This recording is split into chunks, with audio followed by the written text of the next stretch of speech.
സംസ്ഥാനത്ത് പുതിയ ഗതാഗത നയം തയ്യാറാകുന്നുവെന്ന് മന്ത്രി സി.പി. ജോൺ. ഗതാഗത സാക്ഷരതാ യജ്ഞം എന്നാണ് നയത്തിന് പേരിട്ടിരിക്കുന്നതെന്നും അദ്ദേഹം തൃശൂരിൽ മാധ്യമങ്ങളോട് പറഞ്ഞു.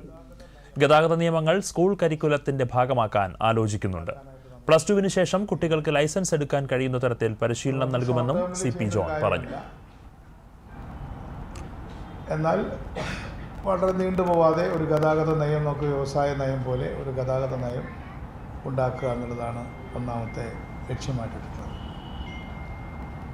അതേപോലെ തന്നെ ഒരു വലിയ യജ്ഞം ആരംഭിക്കേണ്ട സമയം ആയിരിക്കുന്നുവെന്നാണ് നിരവധി ചർച്ചകൾ ഈ 2 മാസത്തിനകത്ത് നടത്തിയതെന്നും എനിക്കും അതുപോലെ തന്നെ ഗവൺമെൻറ് എന്ന നിലയിൽ മനസ്സിലാക്കാൻ കഴിഞ്ഞിട്ടുള്ളത്.